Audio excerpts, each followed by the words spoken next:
출애굽기 1장 8절부터 제가 읽겠습니다. 요셉을 알지 못하는 새 왕이 일어나서 이집트를 다스리게 되었다. 그 왕이 자기 백성에게 말하였다. 이 백성 곧 이스라엘 자손이 우리보다 수도 많고 힘도 강하다. 그러니 이제 우리는 그들에게 신중히 대처해야 한다. 그렇게 하지 않으면 그들의 수가 더욱 불어날 것이고 또 전쟁이라도 일어나는 날에는 그들이 우리의 원수들과 합세하여 우리를 치고 이 땅에서 떠나갈 것이다.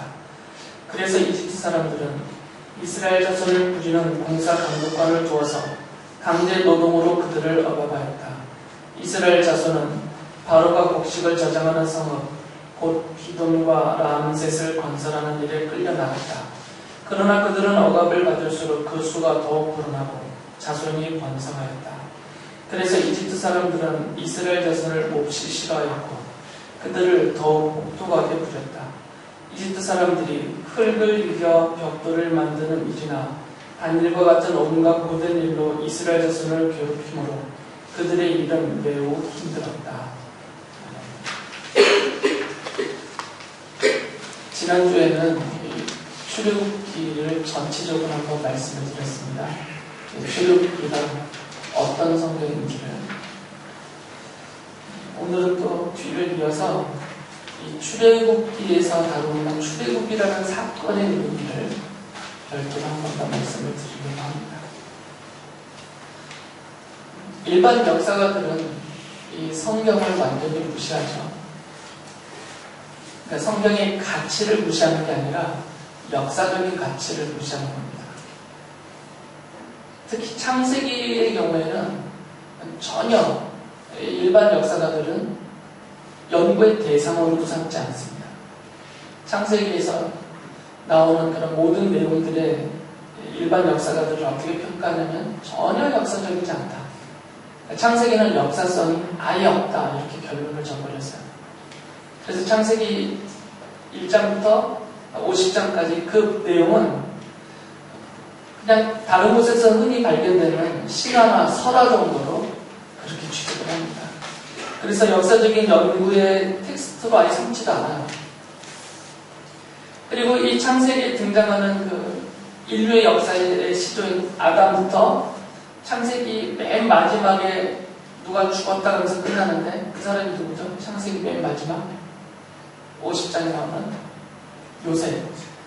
아담부터 시작해서 요셉까지의 이 인물들 전체를 역사적인 인물로 취급하지 않습니다. 그러니까 창세기의 내용, 그리고 창세기에 등장하는 인물들, 그리고 그 안에 기록되어 있는 사건들이 역사적인 의미가 하나도 없다.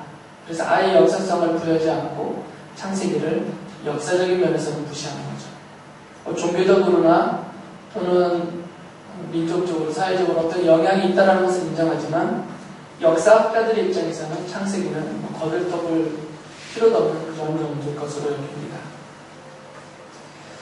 반대로 보면 창세기 또한 이런 역사가들의 지지에 대해서 별로 신경 쓰지 않아요. 창세기의 내용 자체를 봐도 역사가들의 이런 역사적인 평가, 역사적인 어떤 지지, 또 역사가들이 이것은 역사적인 사실이다라는 어떤 인정, 이런 거에 대해서 아예 신경을 안 씁니다. 그들이 인정하든 말든 상관없다라는 식으로 창세기를 써나갔어요.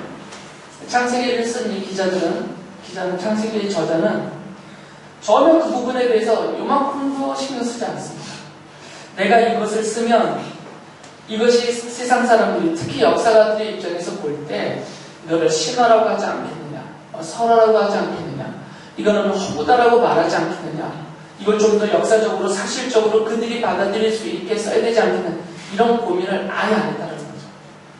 그래서 일반 역사가 입장에서도 창세기는 완전히 동떨어져 있는 그런 것이고요. 창세기 입장에서도 이 일반 역사가들의 견해에 대해서는 완전히 배제시켜놨어요. 서로 상관하지 않습니다.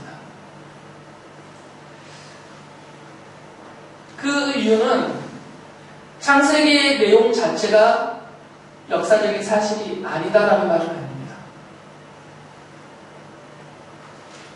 역사가들도 창세기를 인정하지 않고 창세기도 역사가들에 대해서 어떻게 설명하려는 태도를 갖지 않는다고 해서 이 창세기 1장부터 시작된 하나님의 창조의 기사와 또 아담부터 시작돼서 요셉까지 이어지는 이런 모든 인류의 초기 역사죠. 원인 역사, 초기 역사들이 전혀 사실이 아니거나 그들이 말하는 것처럼 신화나 설화에 속한 것이다 이렇게 말하는 것은 아니에요.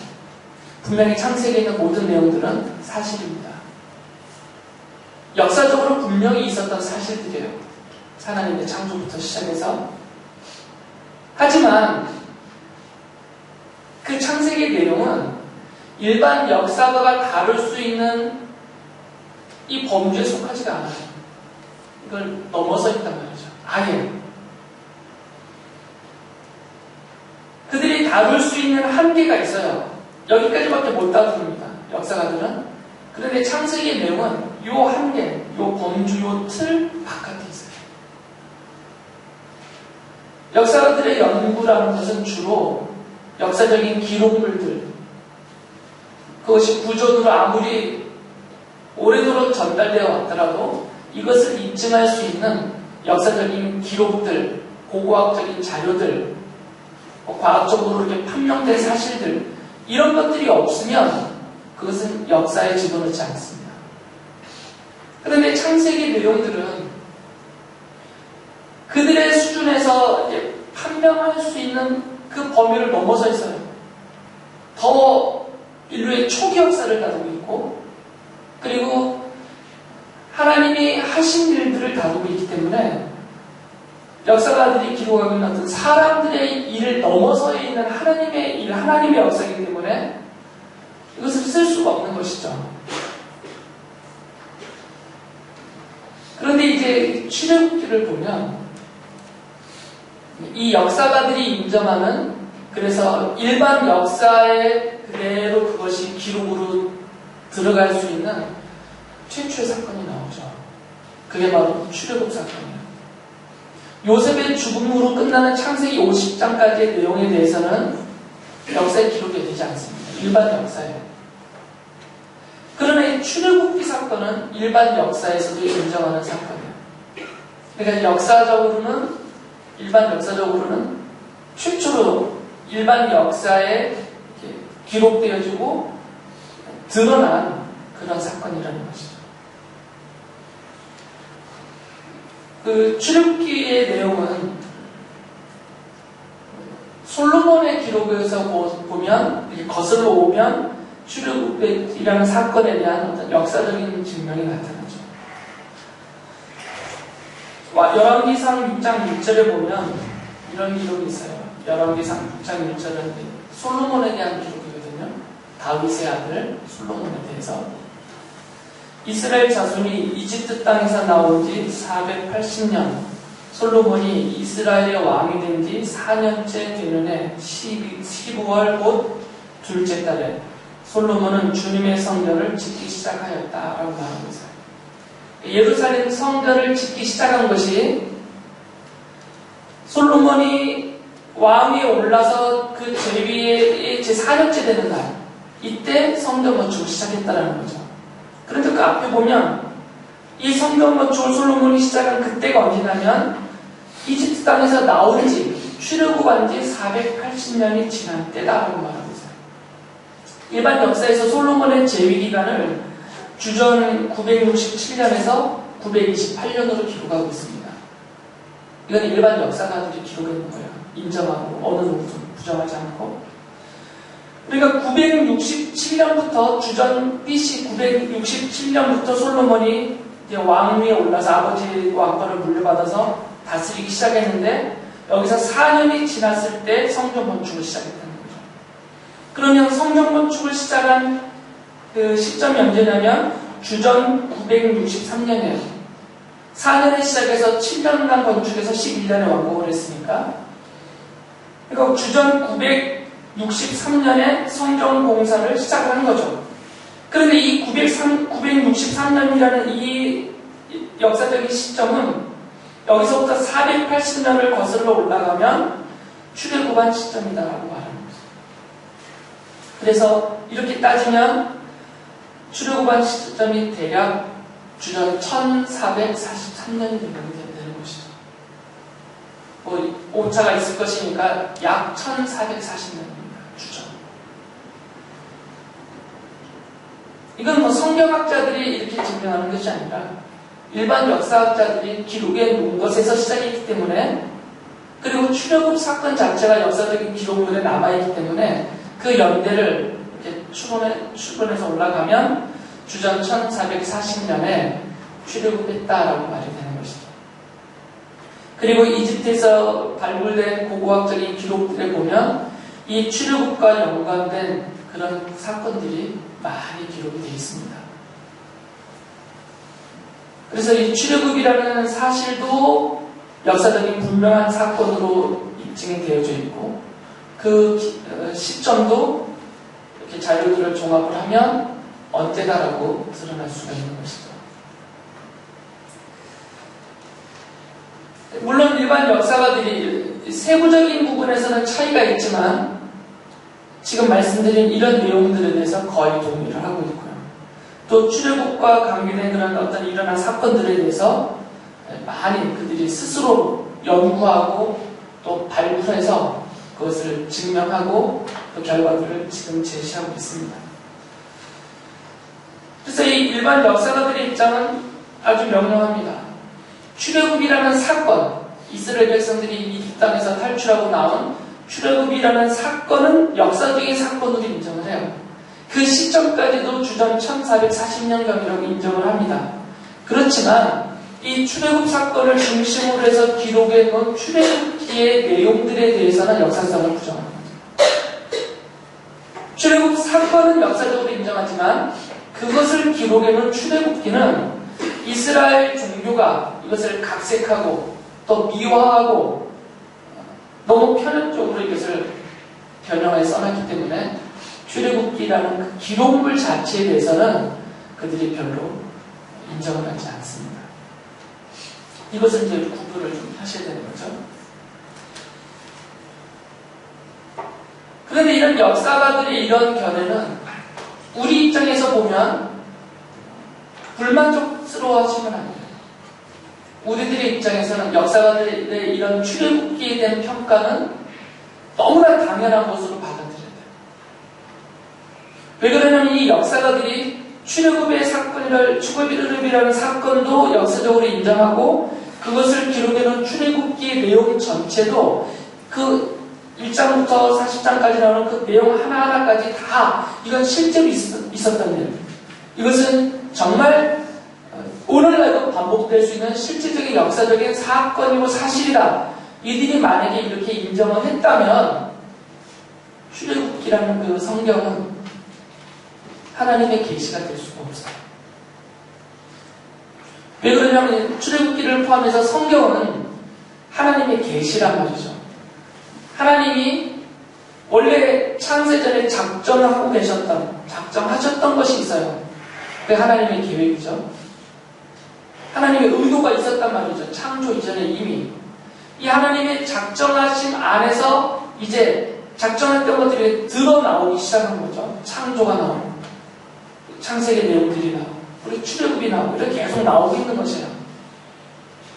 막 생겨나는 것이 아니라 이미 하나님의 계획 안에 있는 것들이 이렇게 나오고 있는 거란 말이죠. 그리고 그것을 기록하여 모아놓은 것이 성경이에요. 그래서 성경은 하나님의 계시의 글이에요.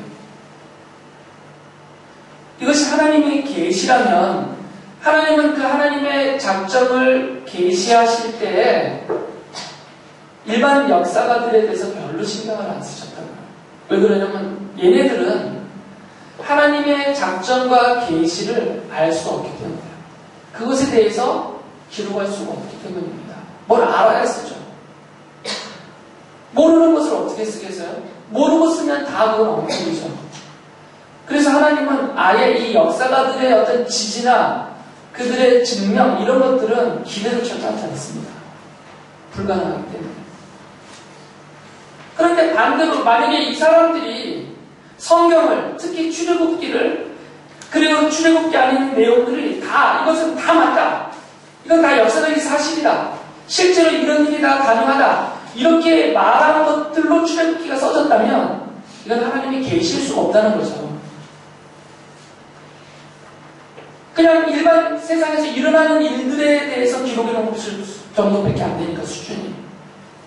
예를 들면 하나님이 모세를 통해서 홍해를 갈라버리셨죠. 이스라엘 백성들이 탈출을 할 때 만약에 이런 기록이 출애굽기에서 없다면 이 사람들은 출애굽기를 인정한다고요. 근데 이 기록이 출애굽기에 있어요. 너무나 중요한 사건으로. 그러니까 이 역사가들이 인정을 못하는 거죠. 제가 어렵게 말씀드리는 것 같지만 내용은 간단합니다.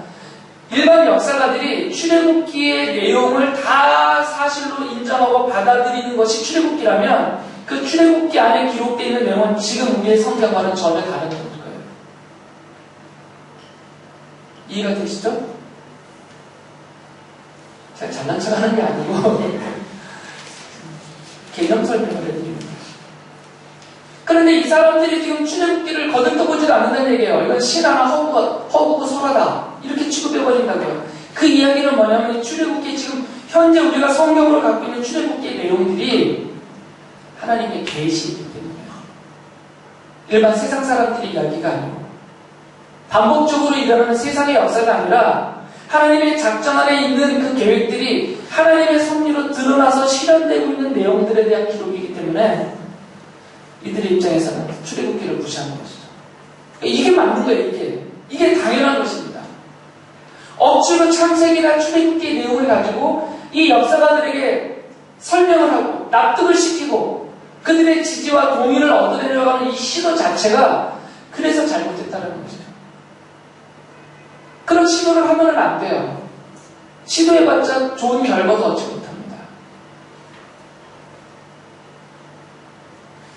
창조과학계 분들이나 아니면 성경적인 고고학 지질학을 연구하시는 분들에 대해서 제가 무시하는 게 아닙니다. 그분들의 연구 결과가 많은 도움이 돼요. 많은 도움은 되지만 아까 말씀드린 대로 이러한 의도로, 이러한 목적으로 그런 연구를 하고 그걸 시도를 한다면 그것은 수고에 불과하다는 거죠. 그렇다면 어차피 받아들이지 않기 때문에. 그래서 출애굽기는 여러분이 어떤 눈으로 보셔야 되냐면 이것은 일반 역사서처럼 보시면 안 돼요. 이건 하나님의 계시의 기록이다. 보셔야 됩니다.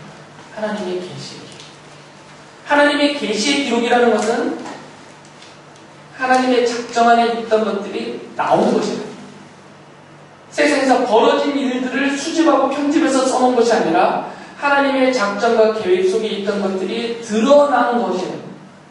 하나님의 작정하심이 드러나는 것을 계시라고 하고 그것을 기록해 놓은 것이 출애굽기라는 거죠.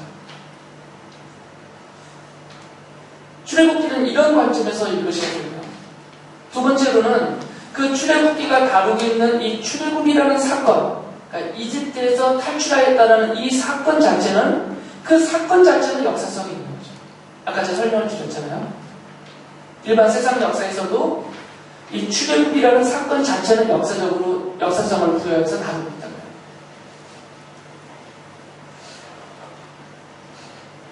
그래서 이 역사적인 배경들이 많이 증명되고 있어요. 출애굽에 대한 역사적인 배경들이. 왜 출애굽이라는 사건이 일어나는가? 그 역사적인 배경들이 밝혀지고 있는데 여기에서도 한 가지 생각할 것이 있죠. 이 출애굽이라는 것 자체만 놓고 본다면 하나의 사건이거든요. 이 출애굽이라는 사건 하나 자체만 놓고 본다면 출애굽기 전체를 보지 말고 이 사건 하나만 본다면 이 출애굽이라는 사건은 본래 어디에 있다고 말씀을 드렸어요? 어쩌다 보니 발생된 일이 아니죠. 이거는 이스라엘 백성이 이집트에서 탈출했다라는 이 사건은 본래부터 어디에 있었던 거예요? 어디에? 하나님의 작정 안에 있었던 거란 말이죠. 이 하나님의 작정에 대해서는 제가 계속 설교 시간마다 강조하는 말씀이에요.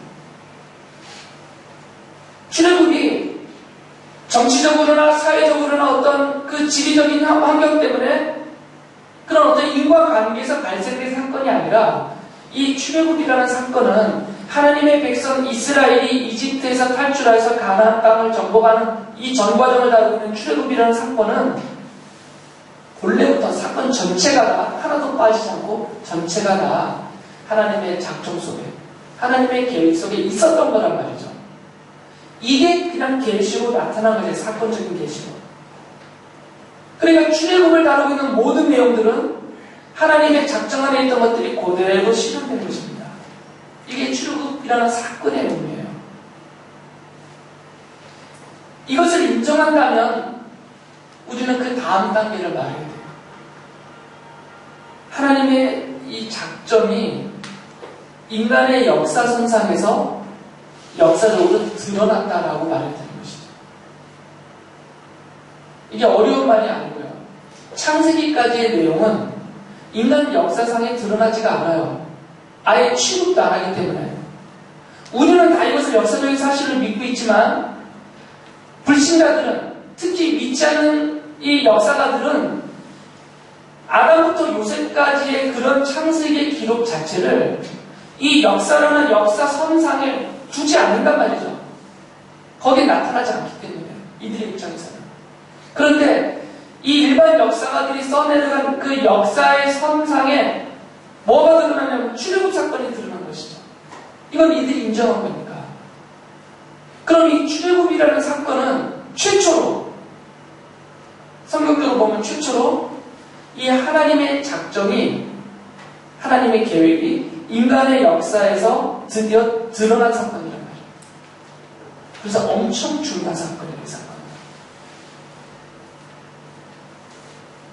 이게 인간의 역사 속에 이제 드러난 것입니다. 이것이 이들에 의해서 밝혀졌다는 게 아니라 이게 이제 접촉이 된 거죠. 맞은 거예요. 그렇다고 해서 출애굽 이전의 사건이 허구이고 신화이고 서로 다른 게 아닙니다. 이 창세기까지 그 역사적인 사실들이 있었지만 일반 역사가들이 써내려가는 이 역사적인 사실들, 이 역사와 이것이 맞지 않았단 말이죠. 이건 하나님의 역사니까. 그랬는데 드디어 이 하나님의 역사와 일반 역사가들이 쓰는 인간의 역사가 마주친 첫 지점이 어디냐면 그게 출애굽이라는 거죠. 여기에는 하나님의 의도가 있는 것이죠. 이렇게 출애굽이라는 사건이 중요한 사건이라면 이 출애굽 사건은 장차 이제 하나님이 인류의 역사에서 무엇을 이룰 것인가, 하나님이 이 인류의 역사상에서 밝히시고 드러낼 것이 무엇인가, 이것 전체를 보여주는 시작점이다라는 거죠. 그래서 실제로 성경을 보면 이 출애굽 사건이 요한계시록까지 계속되는 거죠.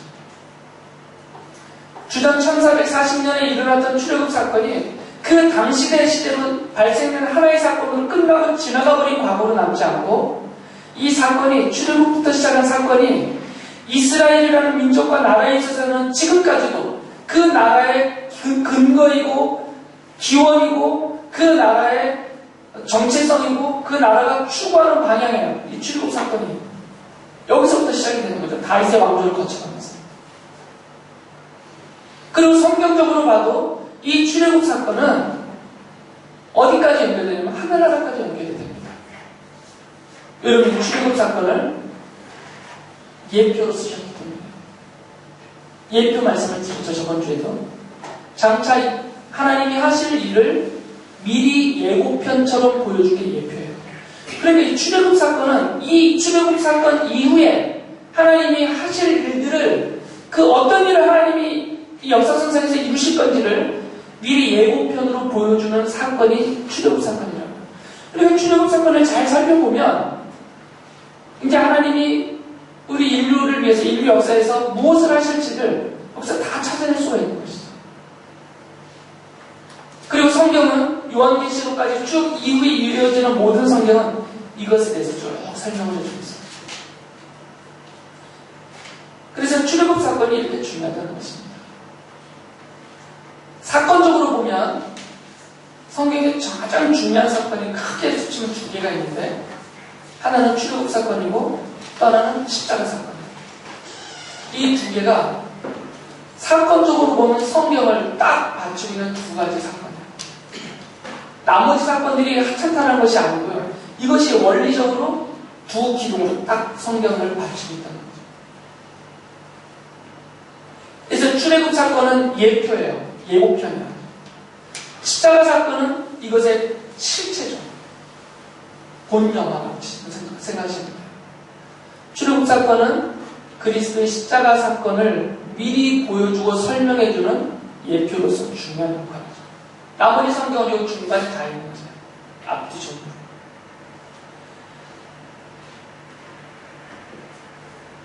이 출애굽 사건은 어쩌다 보니 생겨난 게 아닙니다. 하나님의 분명한 작정하심 속에 있었다는 것을 성경이 말하고 있어요. 창세기 15장 13절부터 보면 하나님이 아브라함과 언약을 맺으시면서 장차 아브라함에게 무엇을 하실지를 알려주셨어요. 미리 계시하셨죠. 그 내용을 다시 한번 읽어드릴게요.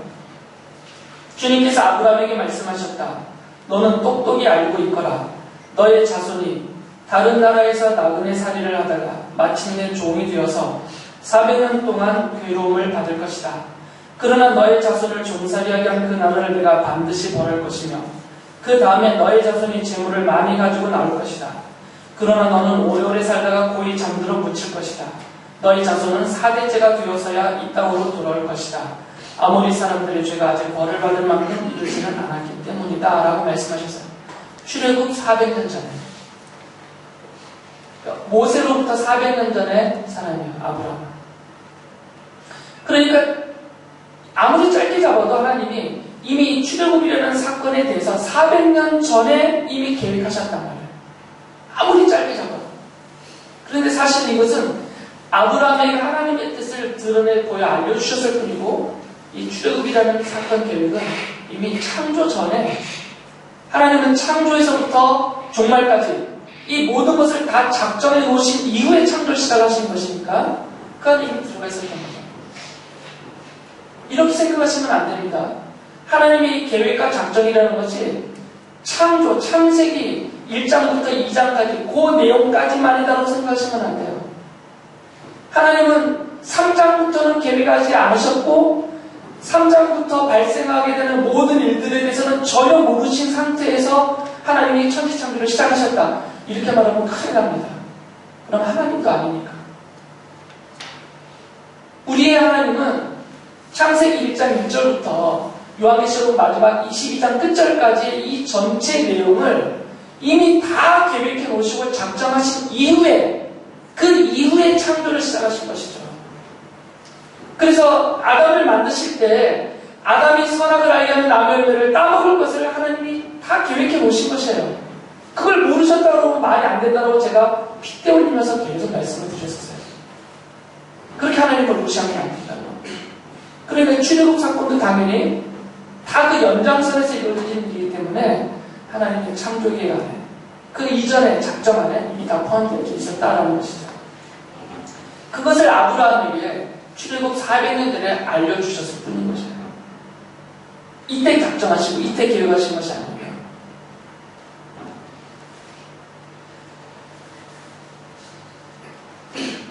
여기서 우리가 이제 생각해야 될 것들이 있습니다. 이 출애굽이라는 사건이 역사적인 사실이고 그 역사적인 모든 배경들을 일반 학자들이 지지하고 인정하고 있다면 성경이 말하고 있는 출애굽기의 역사적인 배경과 맞아야 돼요. 일반 역사가들이 말하고 있는 출애굽 사건과 이 출애굽 사건이 발생할 당시의 그 역사적인 배경과 성경이 말하고 있는 출애굽 사건의 역사적인 배경이 틀리다면 이건 말이 안 되잖아요. 출애굽 역사적 사건은 이게 맞아 떨어져야 된단 말이죠. 출애굽기를 보면 그 중에 하나를 알 수가 있어요. 출애굽기는 그 배경적으로 어떻게 먼저 시작하냐면 이스라엘 민족이 큰 민족을 이루었다부터 시작이 되죠. 이건 아브라함에게 하신 약속이 하나님이 400년 전에. 그래서 1장 10절 보면 이스라엘 자손은 자녀를 많이 낳고 번성하여 그 수가 불어나고 세력도 커졌으며 마침내 그 땅에 가득 퍼졌다. 아브라함에게 하나님이 400년 전에 하셨다는 약속이 내 자손으로 큰 민족을 이루게 하겠다라는 그 약속이 400년 후에 실현되었다. 그것을 지금 배경으로 먼저 얘기했고요. 두 번째는 1장 8절 보면 요셉을 알지 못하는 새 왕이 일어나서 이집트를 다스리게 되었다라고 말해요. 이 역사적인 기록들을 이렇게 거꾸로 거슬러 그 연대를 이렇게 추론해서 올라가면 야곱의 식구들이 이집트에 처음으로 이주한 때가 언제냐면 이집트의 제12왕조 때예요. 이집트의 제12왕조 때 야곱의 일행이 이집트에 내려갔습니다. 그리고 13왕조, 14왕조를 거치면서 이집트는 크게 부흥을 해요. 그런데 14왕조를 지날 때 어떤 일이 벌어졌냐면 이건 역사학자들도 정확하게 그 민족의 근원에 대해서는 밝혀내지 못하고 있는데 힉소스라는 민족이 있어요. 이 힉소스라는 민족은 그 고대 사회에서 가장 빨리 철기 문화를 이룩한 민족입니다. 그래서 이들은 철기로 병장기를 만들었어요. 그리고 말을 사용한 전차 부대를 만들었어요. 이게 최초예요. 그러니까 지금은 우리가 다 쇠를 쓰지만 이 철기 문화가 발달되기 전에는 무기들이 약했단 말이죠. 그런데 이 힉소스 민족이 철로 만든 무기, 그리고 말이 끌고 뒤에 전차를 달아서 양쪽에 창들을 달고 해서 이걸로 앞에 진영을 쓸고 나갔거든요. 지금 보시면 탱크예요. 이런 걸 만드는 민족이 힉소스예요. 얘네들이 이집트를 쳐들어온 거죠. 당시 이집트가 가장 살기 좋은 땅이니까 그 나일강 주변을 해가지고 비록 그 수는 많지 않았지만 워낙 강력한 군사력으로 무장을 했기 때문에 아주 쉽게 이집트를 정복해버렸어요. 그리고 이집트를 다스렸죠. 이 사람들이. 왕조가 바뀌어버린 것이에요. 지금 그 시점이 여기서 말하고는 새 왕이 일어나서 이 시점입니다. 그래서 출애굽기 1장 9절 보면 그들이 이런 말을 했어요. 이 백성 곧 이스라엘 자손이 우리보다 수도 많고 강하다. 실제로 말했죠. 이 힉소스족은 그렇게 다수가 아니에요. 수는 적지만 워낙 강력한 민족이기 때문에 이집트를 지배할 수가 있었던 것이죠. 숫자적으로 보면 이스라엘이 더 많았던 거죠.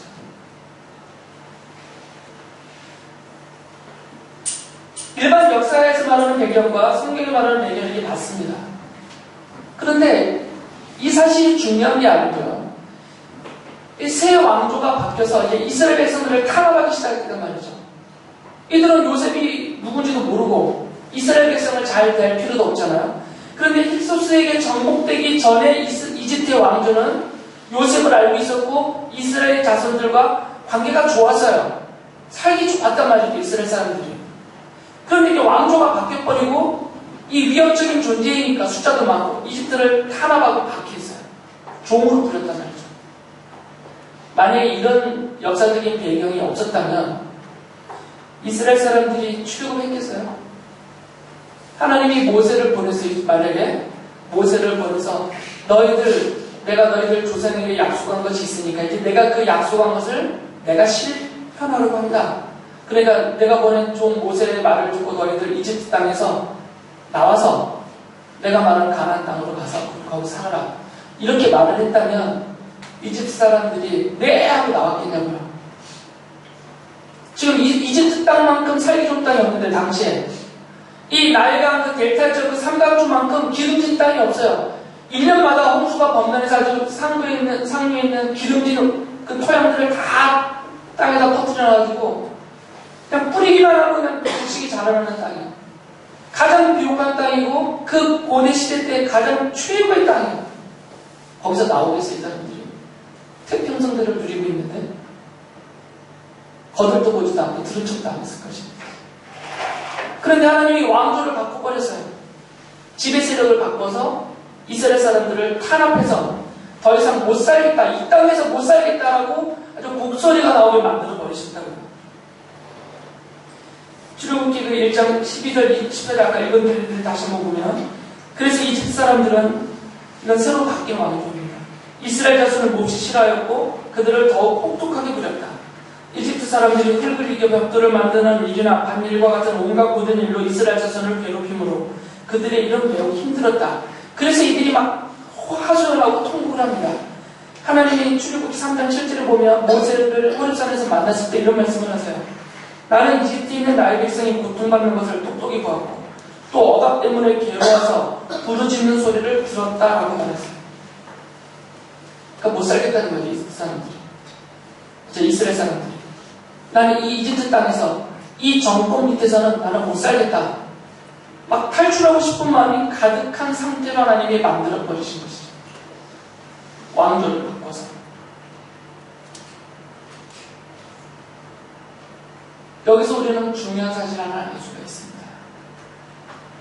하나님이 작정하신 것이 하나님의 섭리하심으로 이렇게 실현되고 드러날 때 그것이 인류 역사와 이렇게 부딪힐 때 하나님은 우리가 흔히 말하는 인류의 역사를 주관하시는 거죠. 이 계시에 맞게 세상 역사를 따라서 하나님이 계시하시고 거기에 맞추어서 드러나가고 일반 흘러가는 세상 역사의 흐름을 따라서 하나님이 무슨 일을 하시는 게 아니라 하나님이 본래 하시려고 작정하셨던 것들이 드러날 때 인류의 역사가 거기에 충돌이 되고 거기서 접촉이 되는데 그 시점에서는 하나님이 인류의 역사를 사용하신다는 거죠.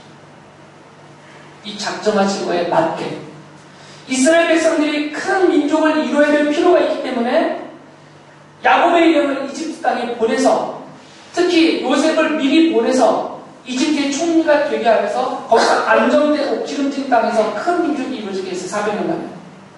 그리고 이제 이들을 다시 가나안 땅으로 데리고 들어가셔야 되는 게 하나님의 작정이시고 뜻이었기 때문에 이들을 데리고 가시기 위하여서 이들이 이집트 땅에서 도저히 못 살겠다라고 그 상황을 만드신 이후에 데리고 나오셨단 말이죠.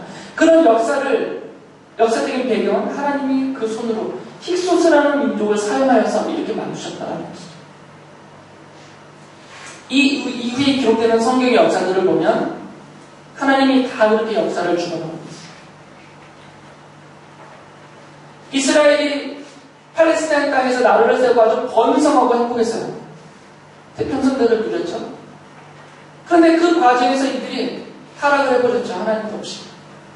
다 부정하고. 그래서 하나님이 바빌로니아라는 나라를 사용하셨어요. 이 바빌로니아라는 나라를 사용하셔서 유다 왕국을 아주 멸망시켜버립니다.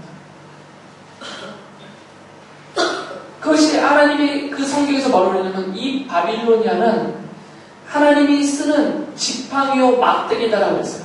너희를 위해서 쓰는. 그 당시에 바빌로니아는 지금의 미국이에요. 그 당시에 이집트면 지금의 미국이란 말이죠. 하나님이 이 세상 나라를 그리고 이 세상의 역사를 하나님의 작정하신 계획에 따라서 그 뜻을 이루시는 과정에서 하나님이 다 주관하고 사용하시는 것이죠. 나라이든 민족이든 인물이든 사건이든 출애굽기는 이것을 처음으로 보여주는 역사적인 사건이라는 것입니다. 우리가 이것을 믿고 깨닫고 인정한다면 우리의 생각은 좀 달라질 수 있어요. 너무 교회가 이 세상으로부터의 분리, 마치 예전에, 지금은 많이 바뀌었지만 예전에 불교가 이 세속 종교를 떠나서 그걸 탈피해서 산으로 들어가 버렸던 것처럼 교회가 우리는 세상과 구별해야 된다. 이 세상으로부터 떠나야 된다. 너무 이렇게 회피적인 자세로 교회가 발전해 와버렸어요. 그러다 보니까 이 세상에서 벌어지는 역사는 다 니들의 역사다 이렇게 본 거죠. 우리는 성경의 역사 속에서만 산다. 그러니까 하나님은 성경의 역사와 교회의 역사에서만 나타나서요. 그렇게 봤던 거죠. 교회 바깥에 성경 바깥에서 벌어지는 세상 역사와 그 나라와 민족과 사건들에 대해서는 하나님은 전혀 상관하시지 않고 오직 성경과 교회 안에서만 하나님이 개입하시고 나타나시는 것처럼 그렇게 이해했던 것이에요. 근데 출애굽 사건은 그렇게 말하지 않습니다. 하나님은 하나님의 작정과 뜻을 이루어가시는 그 하나님의 역사를 위해서 이 세상 역사를 다스리고 주관하시고 만들어 가시는 것이죠. 그렇게 만드셨고 그렇게 사용하시는 것이죠. 그러니까 하나님은 성경의 역사, 하나님의 역사뿐만 아니라 전체적인 그 안에 세상의 역사까지 포함해서 세상 나라와 민족과 역사 모든 것 다를 그 뜻하신 대로 주관하고 계시다는 거죠. 그래서 하나님의 손 아래 오바마도 있는 것이고 시진핑도 있는 것입니다. 하나님의 손 밖에 있는 것이 아닙니다. 하나님의 손 아래 미국도 있고 중국도 있는 거죠. 그 하나님의 손이 오바마를 다스리고 시진핑을 다스리고 미국과 중국을 다스리고 주관하시고 뜻대로 사용하시는 그 하나님의 손 아래 지금 누가 있냐면 우리가 있는 거죠. 세상의 역사를 주관하시는 하나님이 여러분을 붙들고 하나님의 뜻대로 여러분들을 주관하고 계시는 것이죠. 이 믿음이 역사를 바라보는 우리들의 눈이 되어야 합니다. 그리고 이 믿음이 이 역사 위에서 이 하나님의 도구로 살아가는 우리들의 능력이 되는 거죠. 여러분이 지금 별 볼 일 없는 존재처럼 여겨질 때라도 고난과 또 힘겨움과 비참하다 싶게 느껴질 정도로 어려움과 절망적인 상황에 빠진다 하더라도 낙심하는 것이 불신한 거죠. 그 상황이 된다 하더라도 하나님의 손을 믿는다면 이렇게 이집트를 다스렸던 하나님의 손을 세상 모든 나라와 미국과 중국까지 다스리고 계시는 그 하나님의 손을 믿고 있다면 우리는 다시 힘을 낼 수가 있는 것이다. 그리고 그 하나님의 뜻에 순종하면서 나를 그 하나님의 작정과 섭리의 도구로 사용하시는 하나님의 손길을 의지하고 그렇게 믿음으로 이겨내며 살 수가 있는 것입니다. 여러분이 출애굽과 출애굽기를 통해서 이런 믿음을 다시 한번 굳게 세우시기를 바랍니다.